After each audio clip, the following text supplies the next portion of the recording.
SpongeBob SquarePants Mysteries Stage Fright.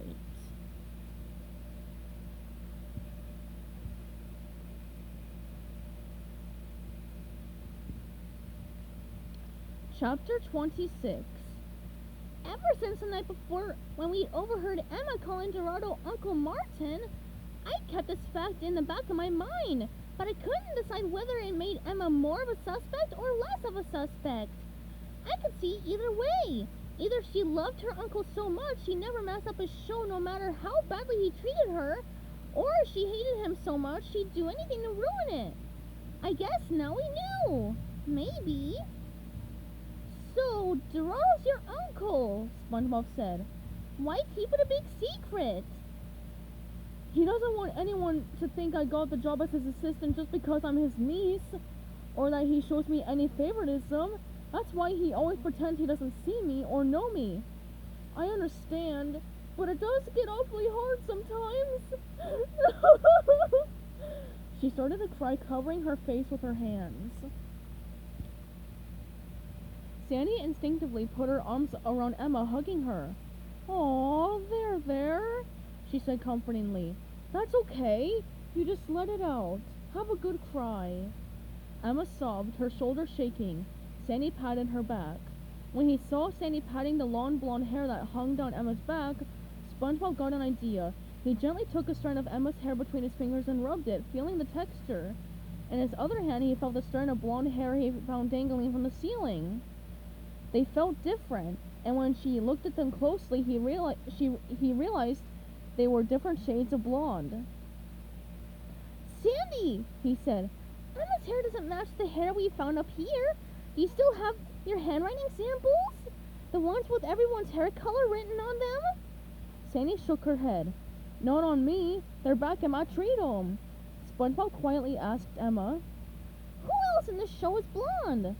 Sniffing, Emma said, well, there's Greg for one." "Wait a minute," Sandy said, gathering an idea. She attached telescoping lenses to her helmet and focused on the two hairs. "This hair doesn't look like Emma's hair. It looks as though it came from a wig," Sandy exclaimed. "That's it," SpongeBob said confidently. He remembered the empty, hard foam wig stand he'd seen on the shelf in the makeup department. "I think the culprit wore a wig last night as a disguise. It was too dark for us to see, but they were covering all their bases, just in case they were seen. This hair must have come from the wig the Saboteur was wearing, but Greg's wig for the show was black, right, Emma?" He remembered the rehearsal when Greg had worn his wig and Dorado had yelled at him. "Yes," Emma said. "That's right." "Who wears a blonde wig in the show?" Sandy asked her. "A few people, I think," Emma said. "Did you say you found a hair?" SpongeBob handed the strand of golden hair to her and shone his flashlight on it. Emma studied it carefully. "Well, I'm not sure, but from the color, the length, and the shine, this hair looks to me like it came from Angela's wig." "Angela Angelfish?" SpongeBob asked. "The actress who plays the fair maiden in the number with the monster?" Emma nodded. "Angela was targeted," Sandy pointed out, "and she said her boyfriend wasn't thrilled with her participation in the show." "Then that's who we'll have a little talk with," SpongeBob decided. "Angela Angelfish. Come on, Sandy." He started to hurry across the attic to the shaft they climbed up. "Wait, SpongeBob," Sandy called. "What about Dorado?" SpongeBob stopped. "You're right." He walked up to Emma. "Could you do us a big favor, Emma?" Peeking out through the small door at the bottom of the shaft backstage, Sandy and SpongeBob saw that the puppet monster was gone. Dorado must have been rehearsing the fair maiden in the monster number again. They heard the director say, "All right, everyone, let's take it from," but then stopped as though he'd been interrupted. "What is it?" he asked. Though they couldn't see from the corner, they figured Emma must be talking to him, doing them the big favor they'd asked, getting Dorado out of the theater so they could sneak in.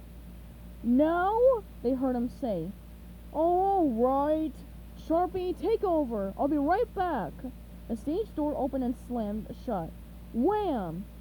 "That's our cue!" SpongeBob hissed. "Come on!" He jumped through the narrow door and ran on stage, followed by Sandy.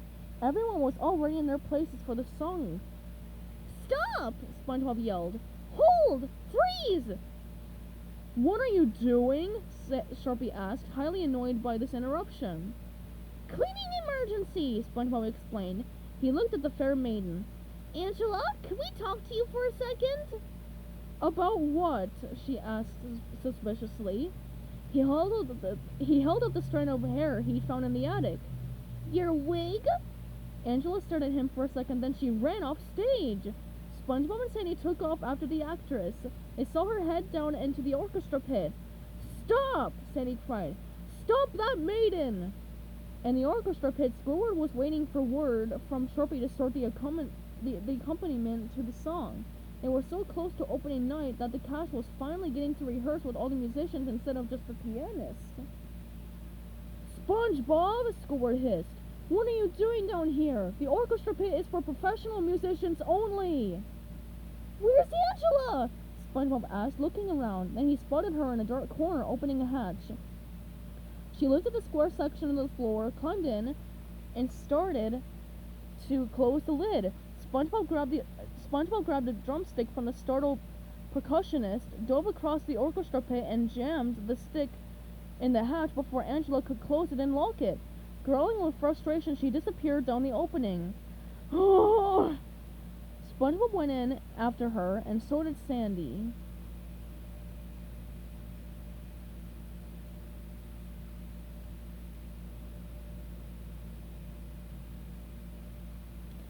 Stay tuned for chapter 27, coming up soon.